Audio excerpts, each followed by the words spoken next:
What's up? It's us, the Antonellis. Yes. I'm Kendall. And I'm John. And we are here in Austin, Texas, coming to you from our home, but just around the corner from our shop, Antonelli's Cheese Shop.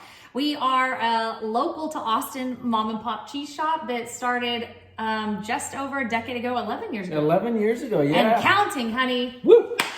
So we quit our jobs. Well, I quit my job on our honeymoon. It was Okay, I'm sorry. That was a little bit of a speed through that. All For right. real. Yeah? Day 2 or 3 I was thinking day 2. of the honeymoon. We're sitting on the beach, and he turns to me and says, "You know, we just had the perfect wedding. I have the perfect wife. We have the perfect house and dogs." I think he had one too many little perfect pina coladas or something. The one with the umbrella in it and everything. Yeah. But he's feeling extra introspective, and he turned to me and said, "I just don't have the perfect job. I'm going to quit my job when we get home." And I was like, what are you going to do? And you said... Something in cheese. So y'all, here we are, almost 12 years later, doing something in cheese. 12 years. Our anniversary is 14 years ago, love. It's been 14 years since I quit my job. Isn't Okay, that well, crazy? I meant 12-year-old business. Oh, fair enough. Because you did say, give me 2 years to start up the that's business. fair.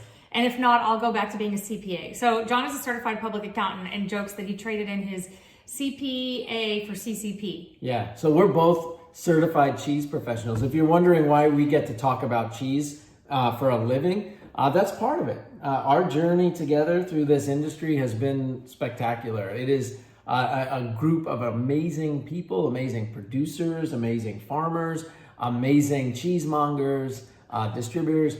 And Kendall and I have been blessed to get to stay open. A mom and pop business statistically doesn't typically make it this long. There was a lot of years of hard work and dedication. I don't remember. Commitment. It's like labor.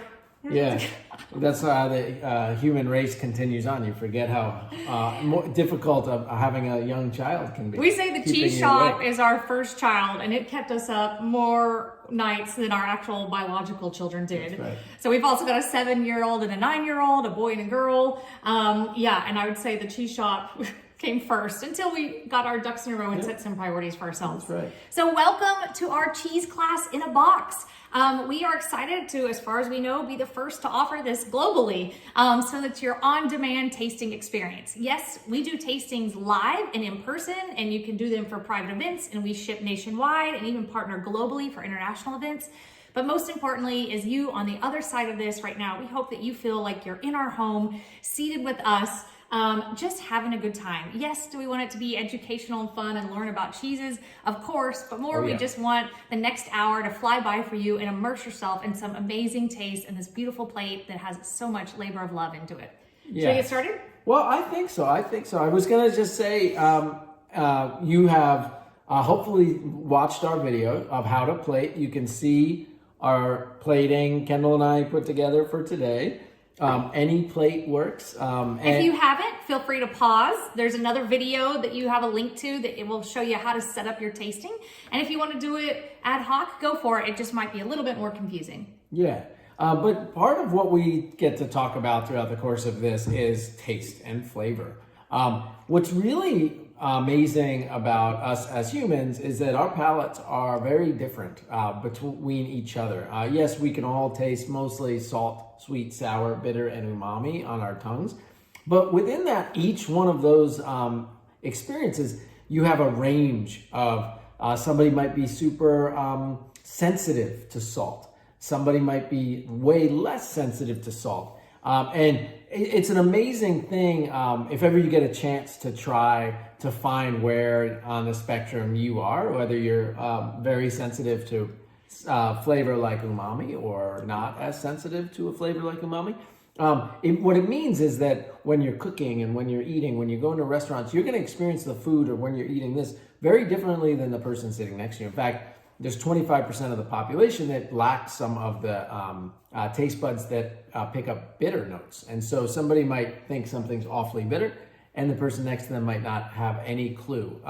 And that's pretty special because on this plate that we have in front of us, there's 14 unique products and each one of them will taste quite different. And then when you mix them together, you'll have all new experiences.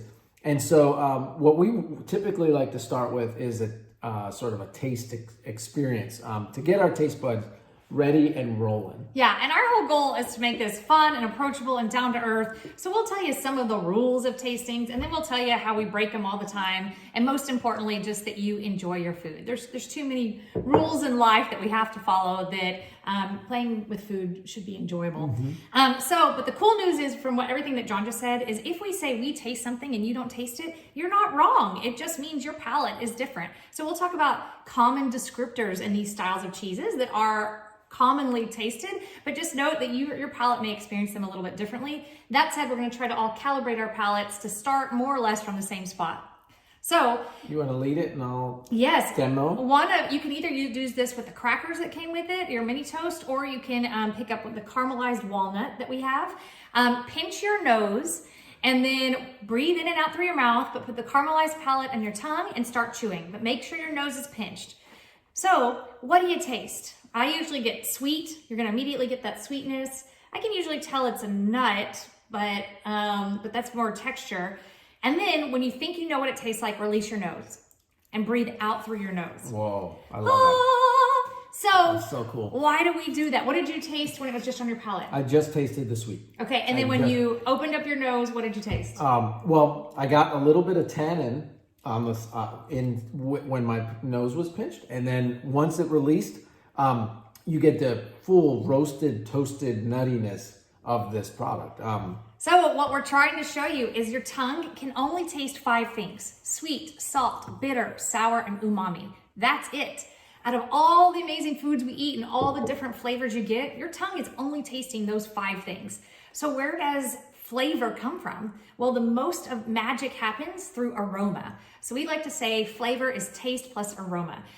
So really, when you breathe out through your nose while you were eating, that's when you got to experience the full flavor of it. So that's why if you've ever done a wine tasting or anything else, you smell it first. What's the bouquet? That is part of the experience. When you're eating cheeses, you want to eat them room temperature. Let them come to temperature beforehand because it's going to open up those aroma compounds.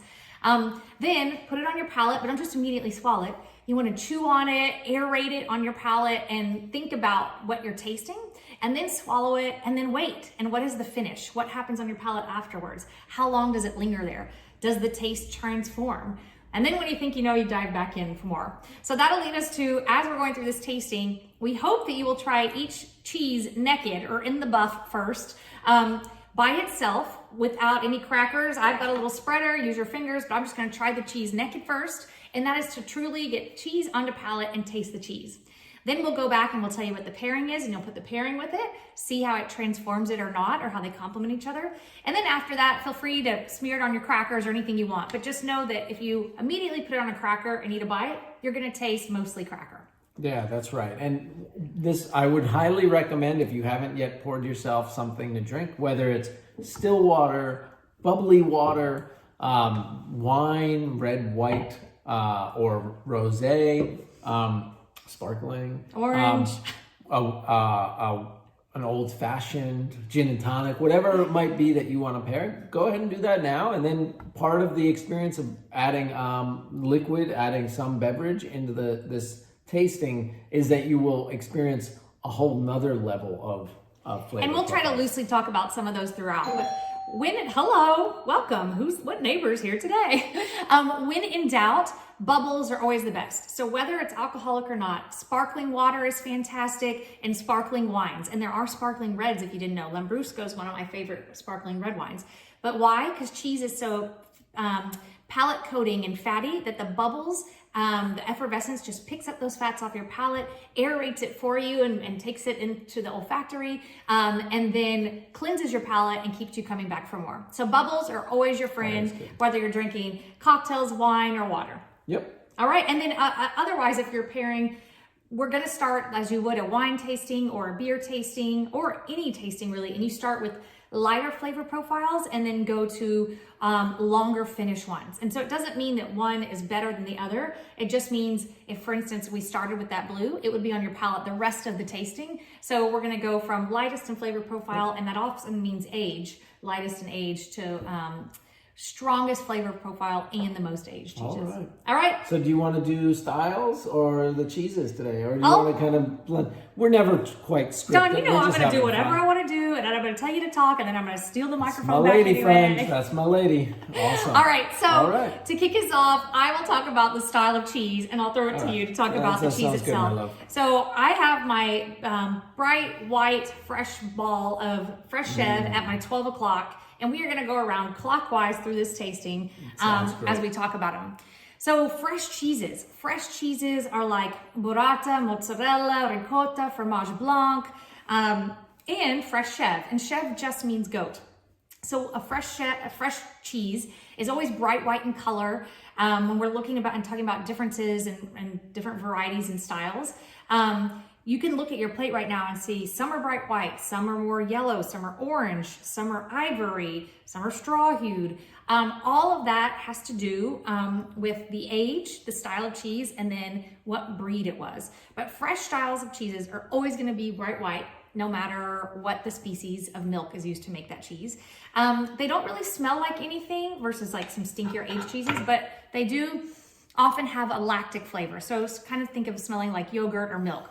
Why? Because it's not aged out that long, and it's closest to cheese's original ingredient or primary ingredient, which is milk. From there, you could really eat a fresh cheese the day you make it. You can eat it within a couple weeks, and then due to modern conventions like cryovacuum and whatnot, they can hold out a lot longer. Just note that the flavor does change over time, and so there's nothing better, I think, than tasting a fresh cheese when it's really fresh. Yes, and you should go ahead and taste this fresh cheese. This is from LeClaire Farm. This is a goat's milk. Their original chev. It is, as Kendall said, it's meant to be eaten quickly. But modern technology allows us to cryovac. So you're getting months and months and months of shelf life on products like this. But traditionally in the old days, this was meant to be made and consumed fairly quickly. Larry and Clara Hedrick are from Wisconsin. They started LeClaire Farms in... Get it? LeClaire, Larry, and LeClaire. Yeah. They started this farm in the 1970s together. It basically was a hobby farm for goat milk, and they've now turned it into an incredibly successful cheese making operation with beautiful modern facilities, a cafe on site. One of their cheeses has won.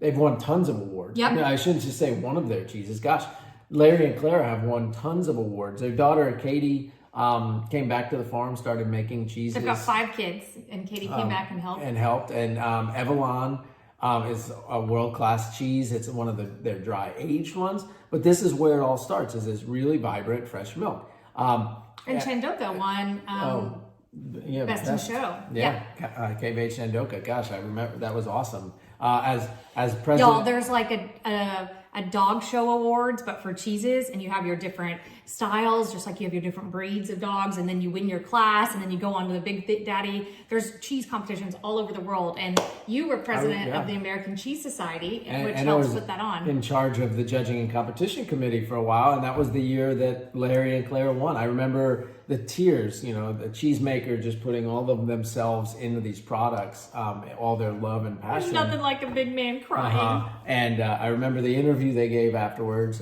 They had partnered with Standard Market to age the cheeses for them. That's one that we carry quite a lot of. And so this is their base. This is their base. And it as Kendall said, yogurt. Think of yogurt. This is their cheese flavor profile for their fresh chev comes across very yogurty, very lactic, very creamy, really delicious. It's spreadable rather than a crumbly goat cheese. Yeah, the big thing, I hope what you're getting out of this is recognizing that not all goat cheeses are the same. Because we often just think fresh goat cheese, I've had that on every salad at every steakhouse somewhere. This is all about texture. So goat's milk is, anytime we have a goat's milk cheese on this plate, you're gonna taste it. It's bright, it's acidic, it's tangy, it has a minerality to it. It makes your mouth produce a little saliva because of that acidity. It wakes up your palate. Sometimes there's a little bit of zesty like citrus or lemon zest or a lime zest. But for this one, the main thing I get is all about that texture, that tangy texture. And as a fun side note, I swap out my cream cheese with this and do this with lox on bagels as like just a fun treat. A fun Sunday morning treat. Yeah. So this is our first pairing of the day. is with orange blossom honey. So there's two typical ways that we do pairings in our business. Either contrasting. You can have some of mine. I'm going to You show want your own? them. Just go ahead and snip it in the middle. And then you can drip pour it on your cheese or do a little shooter. Yes, that's awesome. And so we either do contrasting or complementary pairing. So complementary are like with like. So sweet with sweet, or salty with salty, or texturally similar. A very buttery Chardonnay with a very creamy cheese. Or contrasting. So sweet and salty, classic flavor combination. So this is going to be a contrasting flavor profile. This is a single varietal honey. We specialize in sourcing, curating single varietal honeys.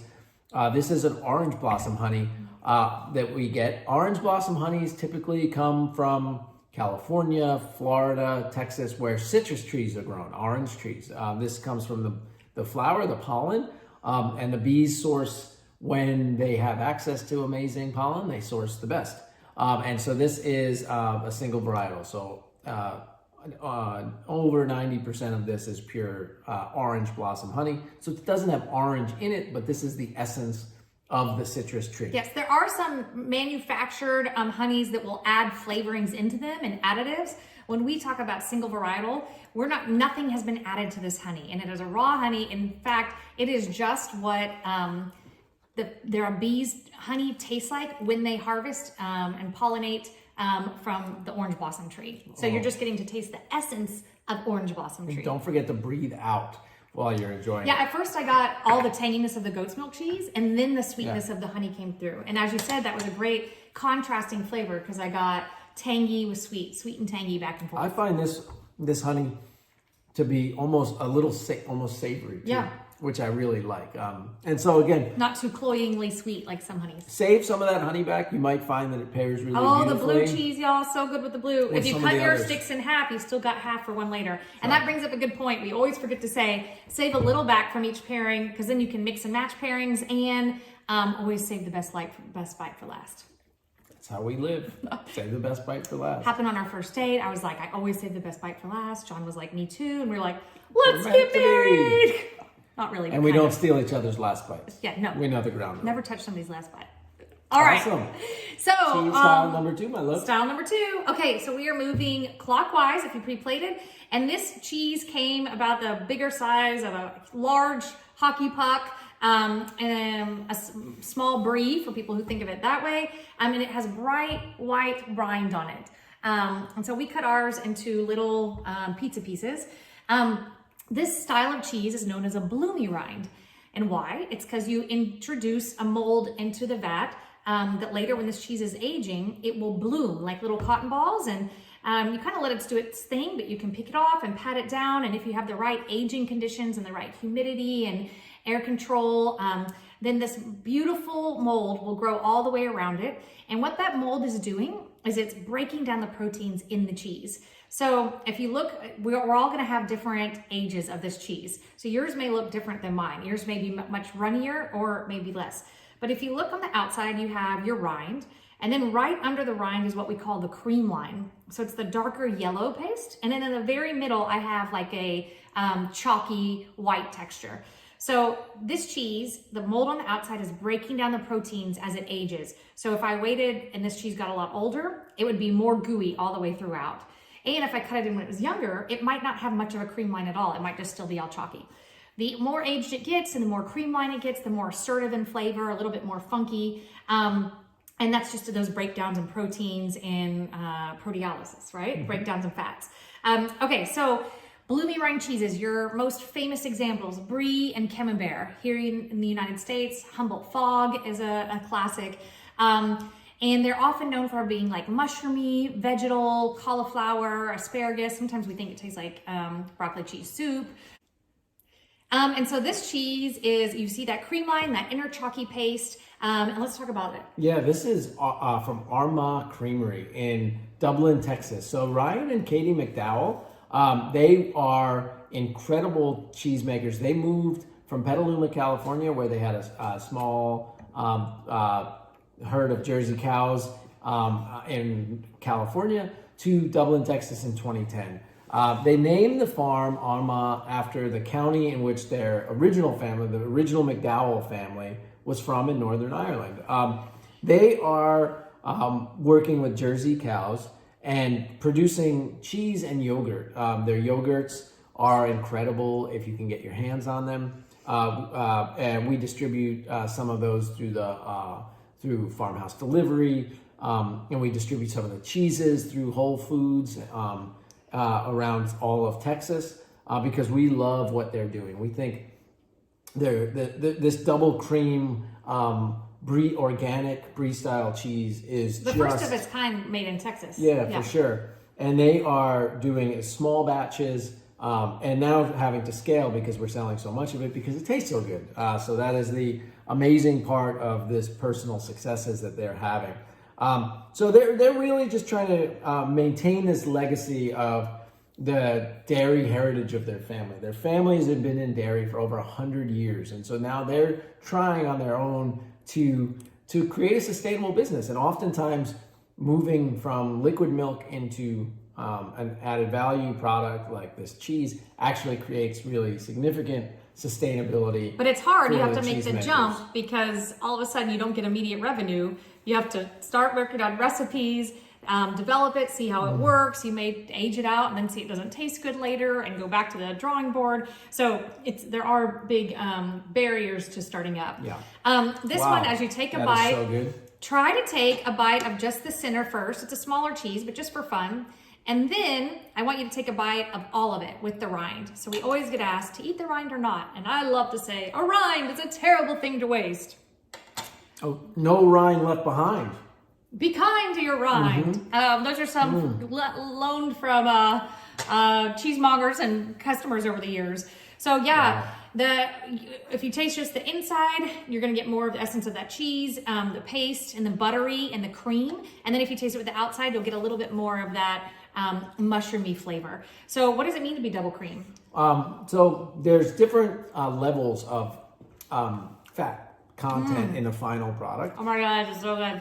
So there's single creme, double creme, and triple creme. Triple creme is the closest to butter that cheese will ever get. So that's typically products that have a butter fat content of 75% or above in the dry matter. So if you take out all the moisture, all that dry matter that's left, 75% of it would be butter fat. Now that cheese like Mount Tam, Brie Sovereign, Explorateur, those are classic triple creams. At least in Bourgogne. So a double creme, it would be just below that, typically somewhere between 65 and 75%. And, sometimes to get there, cheesemakers have to add in some bit of cream into the milk in order to increase that likelihood. And the other thing I think is cool about this cheese is it's pretty rare to have organic cheeses in the United States. Even though a lot of cheesemakers are not putting additives in and they're not using chemicals and they're not using preservatives, it's just more barriers to entry. There's a lot of regulation around it. And so for this to be an organic cheese is pretty cool. Yeah, I'm loving it. And I actually went ahead and already tasted the pairing with it. This is Blake Hill's Mostarda. Mostarda is typically a savory, spicy spread. Italian tradition. Yeah, Italian tradition. Some can be like where it like drills a hole into your skull because Mustard it's so seeds hot. in it. And some can be delicate. So this is delicate. You're going to get some of the spice. You're going to get a bit of that heat, but it's not overwhelming. You know that there's mustard in it, but the sweetness of the raspberry really counteracts that, and it's just really beautiful. And I think typically the Double and Down has a bit of a higher salt content, and I think the Mostardo, rather than a traditional sweeter jam, is a really great pairing for this. Yeah, and it's got apple cider vinegar in it, Dijon mustard, and then spices, and then that pectin. Oh, it's so good today. Okay, yeah, I love it. I got the sweetness first, and at the very end, I got the little kick in the back of my throat, which was that hint of spice and that mustard. And I love cream. One great thing that pairing works to us is fruit is acidic, and pairing the acid with the cream. That cheese has so much cream and is so palate coating that the acid will kind of cut through it for you to cleanse that palate and make a new flavor. Exactly. All right. Oh, so good. Y'all are doing great. How are we doing, crushing honey? it. We are. I'm having a blast. I know. I'm gonna have my little. It's like we cheese enjoy plate. what we do. Okay. Loving it. Third pairing. Now we are to my favorite style of cheese, and it's the stinky cheeses. Okay, cut. Okay. So Back to eating. we did fresh cheeses, we did Bloomy rinds, and all of this is in the packet of materials that you would receive. Now we're gonna go to washed rinds. And I should say there's numerous ways to classify and categorize cheese. This is just one of the most basic elementary ways that we adopted and adapted from other people. Because like we said, we just didn't have any classical training, said, let's learn about cheese, and opened a cheese shop. And we're like, oh my gosh, what are we doing? We're frauds. And then we remembered, oh, wait, we're just on this adventure and journey together. All we can be is who we are. Let's be honest and real and authentic and own that and taste every flavor and invite customers along for the journey. And I think that's been part of the fun and our success to sticking around. All right, so these washed rind cheeses, surprise, they get their name because they are washed when they're younger. So you can always tell them because they have this orange, reddish, sunset hue on the outside, oftentimes a little bit wet and damp. You're washing them in a brine solution or a saltwater solution, or it could be a beer or cider or wine or Marc de Bourgogne like Epoisse. Classic examples of this cheese are Epoisse, which is banned from transportation because it's stinky. German Munster. I'm not talking about American Deli Munster. I'm talking not like the square Munster with the painted on orange rind, but the beautiful actual round from Alsace. And if you smell this so rind, you're going to get a little bit of that funk in there. So these are your funky cheeses. Oftentimes the smell is more aggressive than the taste. Like they smell really stinky, but then it's like their defense mechanism, but then they don't taste as stinky. And sometimes they taste just as stinky. So go into a cheese shop and play around and have different tastes and flavors of these because they're every one of these styles, it's so beautiful how different they can each be. What else did I want to say about this one? You want to talk about the monks? Yeah, so the history behind this style of cheese comes from the Benedictine and Cistercian monks and their tradition. So oftentimes they would be sort of the centerpiece of the agriculture in a town, agricultural work. Everybody else was going to work and these guys were making the food. These men typically were making the food for the town. Breads, vinegars, oils, beer, wine, and they'd share them. And one of the things they made was cheese. Now, mold in an environment where you have other fermented goods is not particularly a good thing. And so oftentimes they would take the vinegars or the beers or the wines they were making and wash the exterior of these cheeses to kill those molds so that the mold wouldn't hurt the yeast and stuff that was in the air, the natural ambient environment. Words, John, words. I'm getting there today. I was just thinking about how good this cheese is going to taste. Yeah, so they would wash it and it wouldn't allow any of those ambient molds and spores to grow on there like you want survive. in other cheeses. And then what it would allow to be prolific are these bee linens or brevibacterial linens. So this does have some mold on it, but it also is prolific in these bee linens, which make it orange and stinky. And then they got to eat something that tasted like meat during Lent. So a pretty amazing product. If you get to travel across Europe, you will find some of these monasteries still making the same cheese that they were making hundreds and hundreds of years ago. Same recipe, same tradition. Oftentimes they're really hard to get in the United States. They're often real younger than, we're not allowed to sell raw milk cheeses under the age of 60 days here in the United States. And a lot of these really small, classic monastery type cheeses, Trappist monasteries, are younger than 60 days and made with raw milk. And so it's pretty spectacular. And as John said, this style of cheese known for being meaty, bacony, woodsy, hearty, that kind of thing. So this is Oma. This comes from Grandma. the Von Trapp family. Yes, that the Von hills Trapp. are alive with the sound of music. Oma. So they named this. Okay, we'll leave that to them. Sorry. They named this after their grandmother, who started the farm over 50 years ago. Calling a stinky cheese grandma, I'm not sure what they're trying to say, but maybe she wore a very unique perfume. I just love this cheese. Give it a bite. Yeah. Eat the inside, and then try it with the rind. So Von Trapp's partnered with sellers of Jasper Hill in Vermont to really bring their cheese out to the market. Von Trapp's are near Stowe, Vermont. It's Sebastian and Dan. They have about 50 dairy cows, mostly the Jersey breed. And this is organic. There we go. We're doubling Second. up. And so what affects the flavor of a cheese? Well, we've said number one is the species. Is it cow, goat, sheep, water buffalo, yak, camel, horse? So goat's milk we've already established is that tangy, minerality, acidity. And cow's milk is really buttery and creamy, but the most versatile depending on what you do with it. Then when we go to, so first is species, second is breed. So the breed of the animal does matter because they each have different composition milks. Some make a fattier milk. And so this being Jersey milk is very specific, intentional part. Choosing a breed is a very intentional part of cheese making on behalf of the cheesemaker. Yep. And then lastly, what affects flavor is seasonality. So where is that animal at in its lactation cycle and what is it eating at that time of year?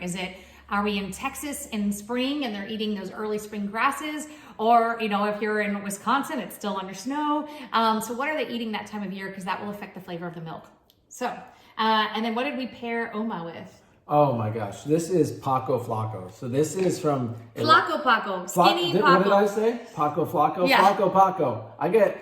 I like how I hold that right for the praise. Sorry, honey. That's all right. Here, let me... You think I'd get this down after a year and a half of doing this? These are so good. I wouldn't mind having a Skinny face Kyle, made out of Flaco Paco. the pepperettes. Okay, from Olympia Provisions. So Elias Cairo is an amazing salumi maker in Portland, Oregon. He and his sister founded the company. So they make raw sausages, pâtés, salamis, whole muscle items.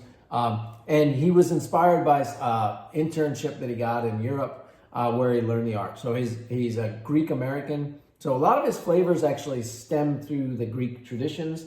But now he's expanded into, using fresh spices as his, primary differentiator, along with creating wonderful ambient molds within his aging environments. These little pepperettes are one of his newer creations. This particular one is Spanish influenced, slightly smoked, a little bit of paprika, a little bit of garlic. Oregano. But these are like, put them in your pocket, go on it. Are you driving across the country? Are you going on a long hike? These little pepperettes are just a really spectacular addition to a good diet. This is one Good Food Award. Is there a sticker on that package? For Good Food? No, I can't show them. He's won a Good Food Award. It's an amazing organization. The Good Food Awards are based out of California, and they believe in foods that are tasty, authentic, and responsible. And while those can be pretty big buzzwords, they have clearly defined parameters about what it means to be tasty, authentic, and responsible. And they really took those cues based off of the slow food movement internationally, which supports foods that are good, clean, and fair, which also has, they break down what that means. Oh. And I love that the slow food movement was started in Italy when they were building a McDonald's at the piazza. And it was the rebellion of the local folks was to sit outside the McDonald's and eat spaghetti as an act of rebellion and to go back to good, clean, and fair food instead of fast food, commodity food. So we're not here to say one is bad and one is good, but to appreciate that cheese is a slow food and it takes time and it takes labor, as is charcuterie, as is almost everything that we're tasting today. Oh my gosh, and that was a really good pairing. The two of the Oma and the Flaco Paco. Together? Home run. I would also love the Oma Flaco Paco with the little raspberry mostarda. All right, I'll do it. Of that I'll do it. I'm still got that flavor. All right, so next up, y'all, we are going to I'm going to introduce the 3 styles all at once. So we're going to do a semi-soft and then a firm and then a hard. So this is self-explanatory. Semi-soft can start to bend. There we go. Bend before it breaks. Then a firm is a little bit drier in moisture and you can bend it, but it breaks and crumbles. And then a hard cheese, this one, mine isn't as hard today, would be like a Parmigiano Reggiano that you really can't cut very easily and you just have to grate or crack into. So what distinguishes whether something is semi-soft, firm, or hard? 2 things. One, the way you make it, but primarily it's about age. So the longer a cheese ages out, the more moisture weeps out of it, and the more you're left with that dry matter. And a cheese getting older isn't about just getting older. It really is about affinage, and that aging in the right, you want mold, you want humidity in there, and you want airflow, and you're taking care of the cheeses and you're flipping them and monitoring, this one's too wet, it needs to go to triage, and putting it in a different section and putting fans on them. And really once you get your cave-like or cellar-like conditions correct, then it will do the work for itself. But so semi-soft cheese has the most moisture of the three. It'll be your best for mac and cheese, grilled cheese, fondues, and all of the above, because it still has elasticity in it because of the moisture in it. And then as you age to firm, and then especially hard, a hard cheese like Parmigiano Reggiano does not melt well. You can grate it on pasta, but it stays in its form and just creates little salt bites. But it's not that it's gonna make a gooey, you can't make a queso out of Parmigiano Reggiano, for instance. The other thing, so one is the age of it. And you always like to say that any aged cheese can be, no wait, how do you say it? Any hard cheese will have at one point been a semi-soft cheese, but not all semi-soft cheeses can become a hard cheese. So it's not a matter about just letting a semi-soft cheese get older. If you left a lot of moisture in that because of the way you made it, it could rot and be kind of yucky. So that goes to the second thing I wanted to talk about, and that's in the process of making cheese.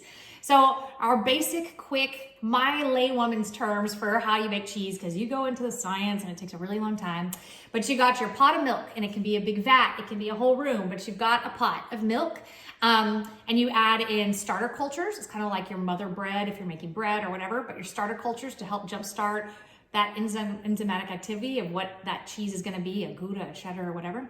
And then you add in rennet. And this is not for all cheese, but for many traditional cheeses. And rennet is what naturally starts to coagulate the cheese. And what that means is you've got to remove the liquids from the solids. And so it will turn that milk into a more flan or custard-like texture. And after that's sat for about 30, 45 minutes, 2 hours, depending on your vat, your size, and your make, you can go and they can put their hands on it, a cheesemaker, and it will kind of jiggle like Jell-O, like the old pudding commercials with Cosby.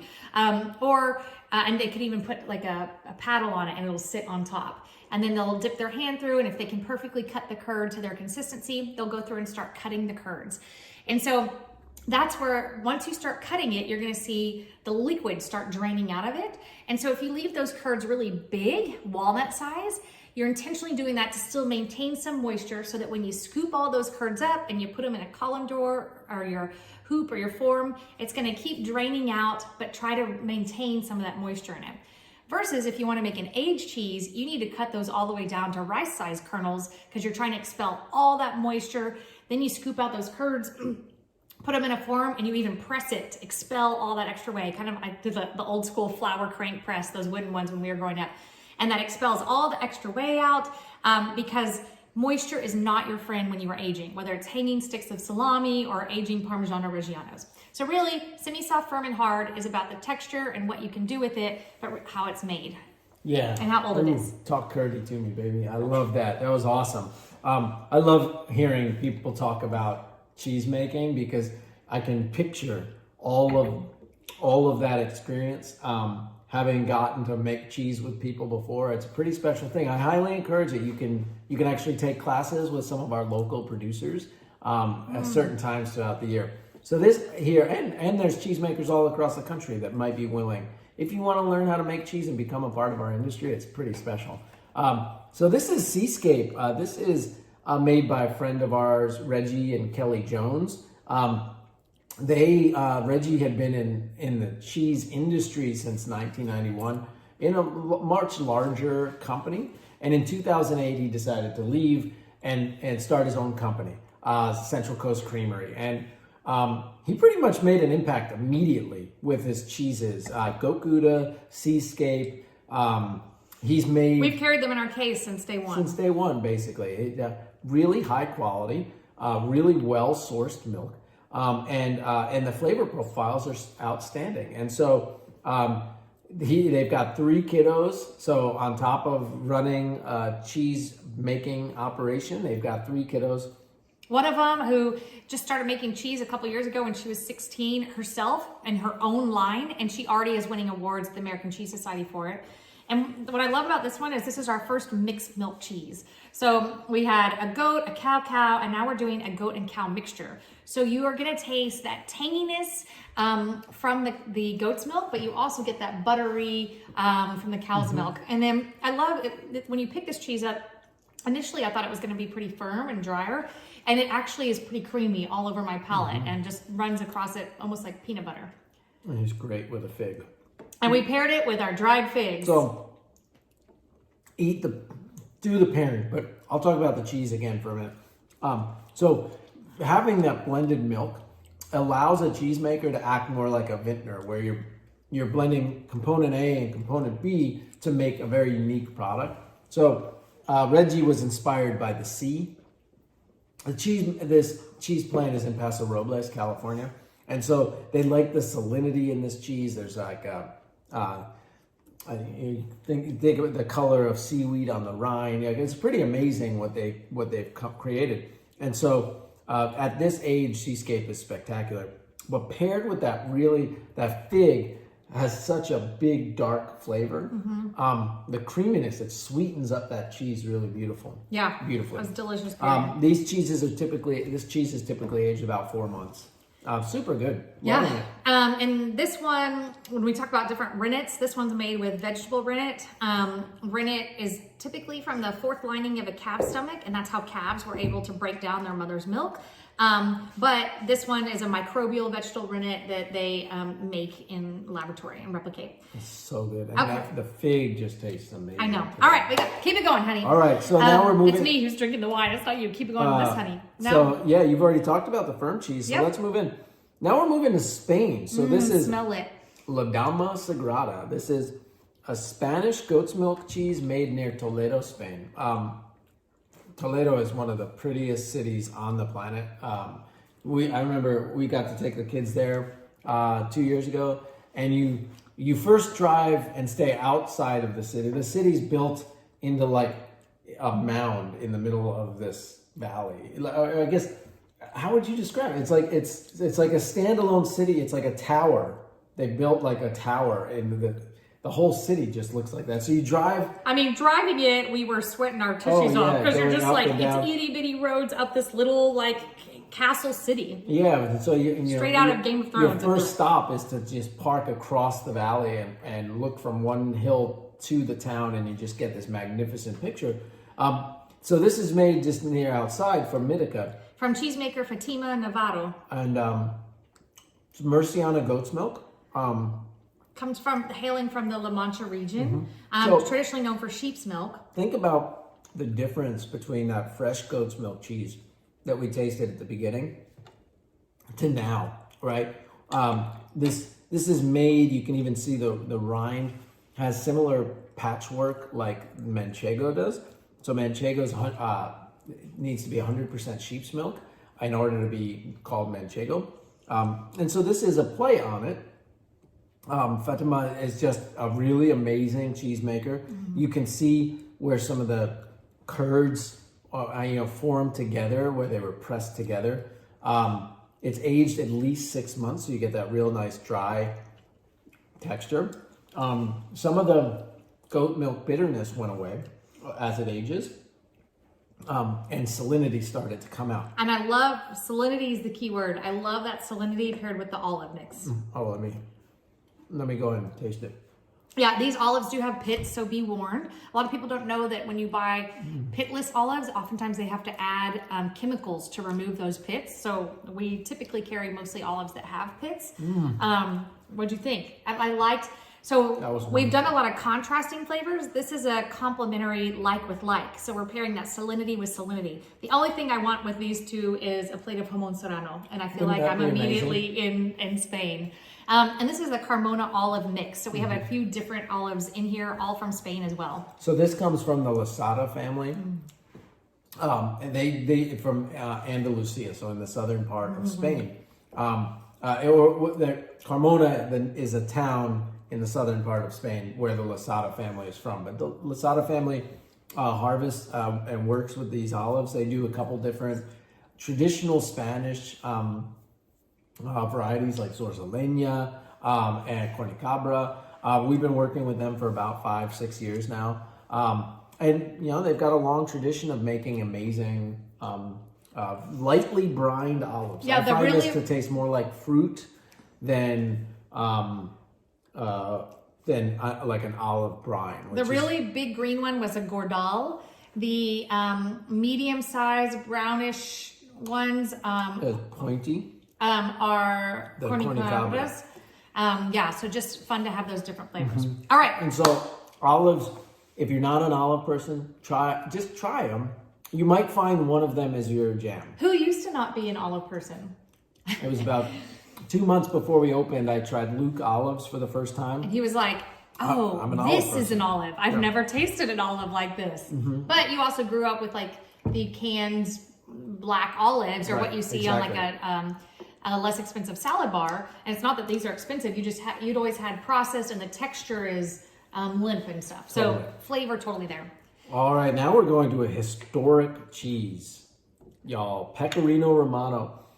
This dates back to Roman times. Oh, I can smell the sheep on it, y'all, in a good way, not a bad way. Oh yeah, We're going to our you first definitely sheep's smell milk the cheese. lanolin. So this is made by Fulvi. Pecorino Romano. This, We're on cheese number 6, your hard cheese.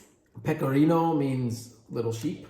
Romano means Rome. Of the So, Romano region.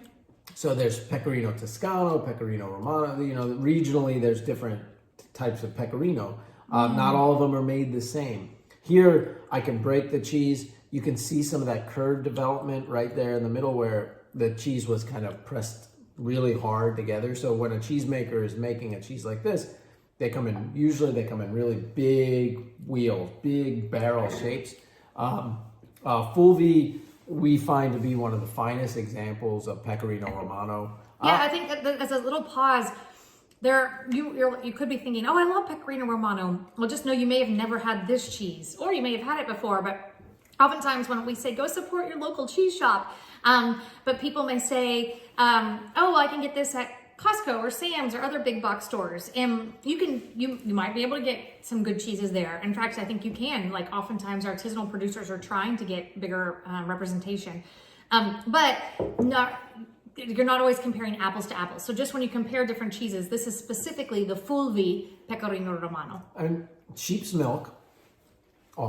Which we have. You gotta quit eating so you can talk. I know, I will. But it's too good not to eat. Typically, Pecorino Romano would be considered like a grating cheese. But I find it to be an amazing cheese plate cheese. This is a great snack cheese. You put this out with a green apple. You got a great pairing. Dunk it in balsamic vinegar. You can really elevate based off of what apply sweetness, apply acid. And sheep's milk is the richest in fat of goat, cow, and sheep. So these are the best to stand up. And aged sheep's milk cheese is the best for all you big red wine drinkers. So big red wines, and then stouts and porters and heavier IPA, anything that's a bigger flavor and robust in alcohol content, and then has that like big tannin structure. Sheep's milk is the best to stand up to that, to dance. Which is why we paired a product that actually has tannins in it. These are caramelized walnuts from Epidemax in Spain. These two sisters have taken over the family business from their father, Juan Amor, and they've really done some amazing things. So if you've tried our corn nuts before, our Quicos, we get our Marcona almonds from them. We also get our caramelized pecans and caramelized walnuts. Walnuts typically have tannin to them, so it's a similar textural experience that you would get from red wine. Oftentimes I think of it as like it dries out, it like creates a roughness along the side of your mouth, along your teeth and stuff, or like I don't know. It's tactilely. I'm just letting you flop has with some this. tension there, and so take a bite of it, and then pairing it with the real salty. I think it brings out fatty sheep's milk. Yeah, the white pepper and the grass in the sheep's milk. That's what I'm excited about. Yeah, and the sheep's milk, Pecorino Romanos are sometimes made from skim milk. This is made from whole milk. It's made sourced 15 miles north of Rome and from Nepi, from that 100% sheep's milk.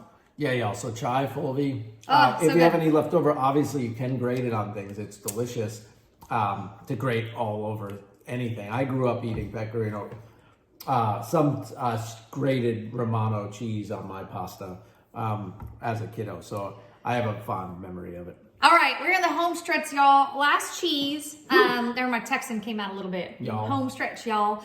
Okay, so blue cheeses.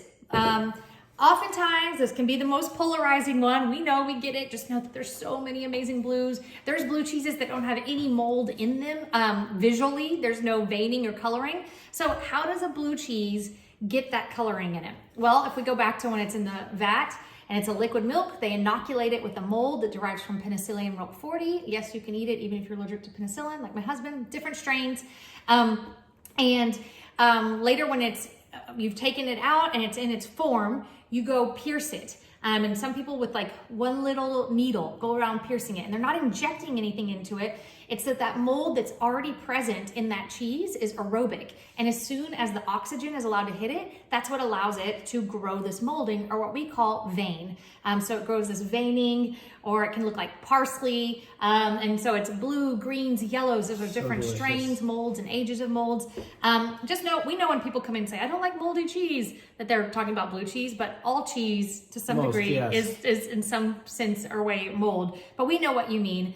And blue cheeses are known for, they can be pretty salty. And we like to say blue cheeses are either cool or hot on your palate. So you might be thinking of hot ones that like slap you in the face, punch you in the throat, hit you in the gut. There's also cool ones like a Gorgonzola Verde, which is a green, or Gorgonzola Dolce, sweet, but it's just really a young Gorgonzola. And it's just all cream, with a little bit of that salty blue content. But we have to end on another sheep's milk cheese, most famous in the world. If Parmigiano Reggiano is the king of cheese, I would say Roquefort is the queen of cheese.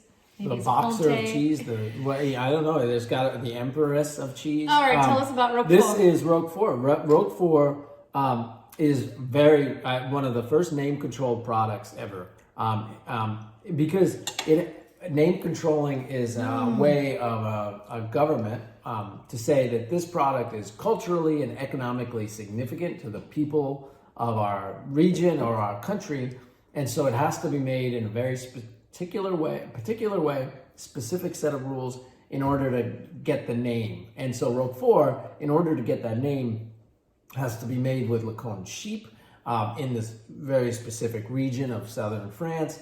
It needs to be aged in the Cambalu caves, and there's a longer list. A lot of times people say caves, and they don't mean it's actually aged in caves. It's more like cellars. These are really caves. caves. Yeah. So this is, the history behind this is that a shepherd was watching his flock of sheep, had his lunch of bread and cheese out, and then got distracted, ran away, left the cheese and the bread behind. The rye bread, the molds took over the rye bread, and the mold jumped from the rye bread to the cheese and created the first blue cheese. Thank goodness he or one of his unfortunate friends was willing to taste it when they found the lunch weeks later, and figured out that blue cheese was a real thing. Now, with that particular cave is almost perfectly designed for aging cheese. It's got florets, it's got active airflow, it's got high moisture. And what's cool is there's really only 7 families that own the space within the caves, and they're all guarded off by different sets of gates. But only 7 companies make all of the Roquefort that distributes into the world. So this is the Coulet family. It's the 5th generation of cheesemakers. They've been going since 1872. Obviously it's an award-winning cheese. It's creamier than some of the other Roqueforts that you can get. I love talking about with this one as we end, our last kind of major concept being terroir. So for a while we couldn't get Roquefort in the United States. There's like a tariff, trade war, politics, all of the above. And so American cheesemakers were trying to mimic Roquefort. Issues with trying to get the same breed of sheep or use the same milk, but even copying the exact same recipe, they make some delicious cheeses. but it just tastes like a different cheese. It doesn't taste like Roquefort. And that goes to speak to terroir. And terroir, often we talk about in wine, but being the specificity of place, that you can't, even if you try to replicate all factors, you can't replicate all factors. So no matter if you're making it in a different place in the world, John is straight up cheese on chocolate, y'all. It's gonna taste different. And so this has to do with, with the sheep are grazing on those grasses in the limestone area, and all of the above makes for a very specific flavor profile for that Roquefort. And we love cheese and chocolate. We have a whole cheese and chocolate class in a box. We have a whole cheese and honey class in a box, and a cheese and charcuterie class in a box. But tell us, a lot of times people like chocolate and cheese, but the flavor compounds can mimic each other. So tell us about this chocolate. Yeah, so this is Tian Gang from Maru.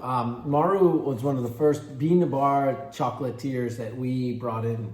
Actually, they were one of the first in Vietnam to showcase the quality of Vietnamese cocoa. French company in Vietnam. And we were the first company in the United States to import their product. Now they've found so much success that you can find them all across the country.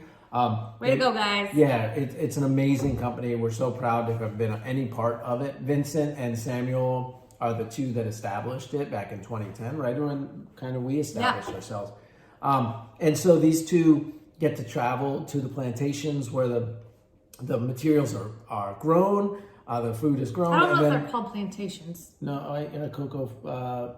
Maybe you're right. Cocoa forest. What do you? I guess. I don't know. We'll look it up. Yeah, probably not plantations. No, you're right. I don't know. Yeah. I don't know. Keep rolling with it, honey. But we'll find out. And what they do is they really just try to showcase what the beans themselves, what the raw materials are trying to express. And so a lot of their chocolates are dark chocolates, so they're adding very little cocoa butter and very little sugar into the equation. They just really want you to get the essence. These can be super nuanced. Like this one has a little bit of like a rum raisin note to it, which I think is super delicious. Orchards. Cocoa orchards. Cocoa orchards. Yeah. That would make more sense. Yeah. Cocoa orchards. I'm sure plantations is fine too. Oh. And so we get different chocolate beans tasting different from different parts of the world, whether sourced from Nicaragua or the Amazon or Africa, or in this case, Vietnam. And so go ahead and give those a taste like John did. I just crushed mine, y'all. It's then so mix good. in magic all over your plate. And we want to wind it down by saying thank you. This cheese class in a box came out of a challenging time for many makers and small businesses and folks in the globally. And we've reached resound success. And in fact, in 2020 alone, we led over 15,000 people in some sort of virtual tasting. And again, we are just one small mom and pop cheese shop. So thank you for supporting us. Our mission is to do good, eat good. For us, that means that we very intentionally source these foods from people who make them in a way that's great for their planet, their animals, and their teams, delicious for us. And then when people spend their hard-earned money with us, we do the same, and we invest back in our local economy and our charitable cheese cause, and in philanthropy that matters to us. And you can check any of that out online, but all of that to us is the do good, eat good cycle, and it only works with every one of us involved. And last but not least, just in a breath, our core principles of what you're supporting. You're supporting number one. Passion with purpose. So we like to say that passion is what gives you fuel and purpose is what gives you direction. Two, family first, then business. When we set out to do this, it was to be a lifestyle, to get to work together, to choose to work together every day, not to do it because we had to. And it's been hard. We have to remind ourselves, when we wanted to have our first kid, it was like, wait, we can't do it. The business is too busy. And then John said, we will never let the business control us. We will live the life we want to live. And we've stuck to that motto through hard times and we're here today. Number three. Be a juggernaut of awesome. And you can be awesome by yourself, but we want to be an overwhelming force of awesome and bring positive energy into the world every day. So that's the goal. 4, be true to ourselves and to others. And that is to be able to be authentically who we are. We are real, raw, and unscripted most of the times in our lives, even when we plan it out. We also want us and all of our team and all of our customers and anybody who interacts with our business to be able to show up in the skin they're in and feel that they belong at our table, at the Antonelli's table. And last but not least, improve every day. So if you happen to notice that there was a little break in the video early on, Wi-Fi. It happens. Things happen. We always strive to be better than we were the day before. Someday we'll be a fancy company with a huge production crew, but right now it's the two of us sitting in our house with our phone, thanking you. Yes, so if you have any ways that we can be better, please let us know. My email is john@Antonelli's Cheese. We'll take care of it right away. If you think that this was amazing, tell a friend. Yes, please. Thank you. Drop a line, make a comment on some sort of review site, but please don't keep us a secret. And to that end, we say thank you again. We truly mean it. It is not trite or cliche for us. We are only here because you're on the other end of there. Thank you guys. We hope you enjoyed your cheese and the beautiful labor of love that's in front of you. See you the next time.